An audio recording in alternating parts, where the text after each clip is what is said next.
Victor, thank you. Norman, I'll give you a chance to respond shortly, but want to bring Xavier in on this, listening in from across the pond, the Atlantic, and the Black Lives Matter movement, of course, that started that police taking the knee and many other people as well. What do you make of the decision then to try and stop this activity within police forces, Xavier? I think it's a great decision. Police officers need to get back to basics, stop worrying about being woke, and start worrying about being strong. Because I've been Black for 26 years, and I have great relationships with a lot of law enforcement officers. That's because they don't view me as a skin color. They view me as a law-abiding citizen because that's what I am. And look, I live in Los Angeles, California. I don't even wear my glasses in public anymore because I have seen enough. There is so much crime across our nation because we have a shortage of quality police officers to protect our communities.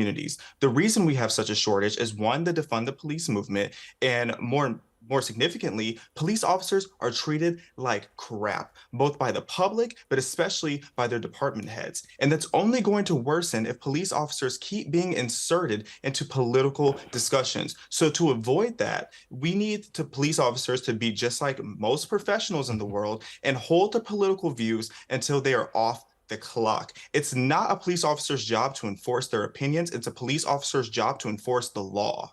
Norman, there you go. Xavier agreeing with a lot there, but Victor also calling you out for not seeing colour. Well, Victor is doing exactly what we're all concerned about. He's saying that we should look at black people and look at them differently. I'm telling you, no, we shouldn't. I'm saying that we should stand up and we should police all communities without fear or favour. And one of the biggest criticisms against the police nowadays, and I was a police officer for 31 years, on a robbery squad for 6 years, is that the number of black suspects, or black people, young men particularly, that are stopped and searched. Well, when 74% of all street robberies, murders and stabbings are committed by young black men, often on other black men, who is it that the police are meant to be stopping? 50% white people to satisfy the black community and 50% of the black community to satisfy the politicians and the woke brigade, or if 7 crimes out of every 10 of knife crime, homicide, gun crime is committed by young black men, it's they that we should be targeting. And how anybody can say that is racist, it's beyond me, unless, of course, you stop someone and the connotations of your words or conduct are racist. We have to give a final word to Victor on that. Victor, unfortunately, we're short of time, but give you an opportunity to respond. No, of course. Norman is talking about a small part of London. There are people who commit knife crimes in other parts of England. They're not black, okay? They're not 70%. People who commit offences because they are committing offences, not because of their colour, not because of their nationality, not because of protected characteristics. You should police regardless. And if you don't see colour, you don't see difference, you don't see empathy, you don't take into account that black people, as you just said, Norman, you look at the stop and search data, they're disproportionately stopped and searched wherever you go in the UK.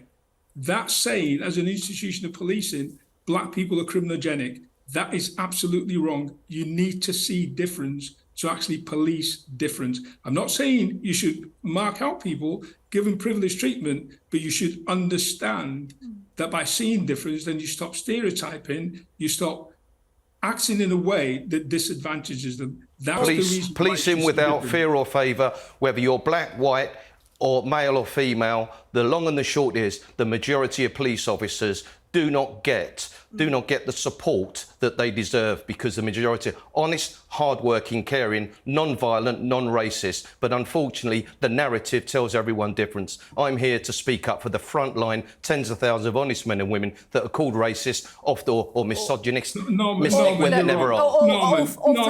it. Majority of police officers are not called racist. The majority of police officers do a good job.